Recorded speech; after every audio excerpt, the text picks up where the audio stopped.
Hi there, it's Natalie from Marigold's Loft. I've now finished with the patterns and I'm about to start the heel. And I want to show you quickly how we're going to do the heel cap.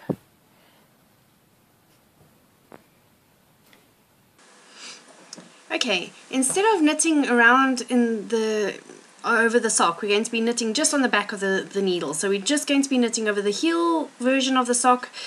You can see this is the back of the sock, the front of the sock, and we're going to be just knitting on the back needle. So we're going to be knitting backwards and forwards over this needle. And now we're obviously on a purl row. So you take off your first stitch as if to purl, but instead of purling it, like you slip the stitch off, and now you pull your yarn behind and around. And if you look here again, you again have a double stitch. And now what you're going to do is you're going to continue in this fashion. You're going to purl again across to the double stitch, and then you're going to turn the work. So I'll show you again after this last row. And now if you turn your work, you're now on the knitting side. Just take the first stitch off your needle, and then taking your working thread, pull it around your needle and pull it pretty tight at the back. If you look here, you now have what looks like 2 stitches on that needle. And then you're going to knit across, and you're going to continue in this fashion. So now you're going to knit across until you get to your double stitch on this side. You're going to turn your work, create a double stitch, and you're going to continue in this fashion until you have reached the amount of double stitches you need on each side of your row, and then we'll meet back again. Okay, so now I've done the 2 rounds, or 2.5 rounds over the sock.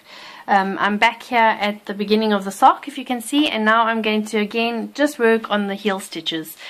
Throughout the rest of the pattern, you're going to be working the heel, or the back of your leg is going to just be in knit stitches, so the pattern now will fall away. So the foot part of your sock will now be done just in knitting stitches. So the same principle now happens like you did in the boomerang heel, but now we have it in reverse. So now we're going to be making the heel cap. So what you're going to do is now you're going to just pull back the amount of stitches that is stated in your pattern, and then we'll meet back there again. Okay, so once again we're going to create our double stitch, which means we slip the stitch off the needle and we pull the yarn over, creating a double stitch, if you can see that. And now you're going to knit back to where you need to be.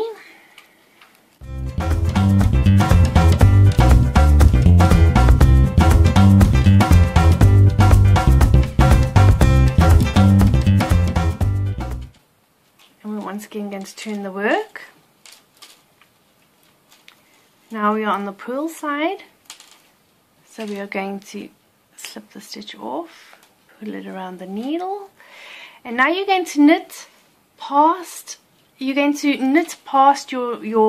double stitch on the other side. So you're going to continue purling over the stitch, over all the stitches of this row.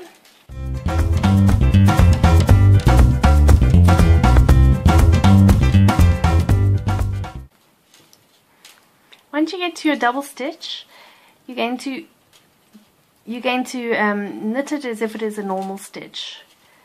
So we have it now coming up. So here is our double stitch. So we're going to purl it as if it were a normal stitch and take a new stitch with it. And once again turn our work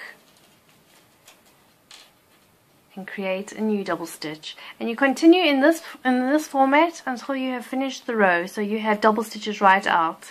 And once you've got your double stitches right to the last stitch, then you can continue knitting your sock as usual. What's nice about the boomerang heel is that you don't have to write things down. The double stitches remind you where you're at and what you're needing to do, and it's a really great, easy way to create a heel.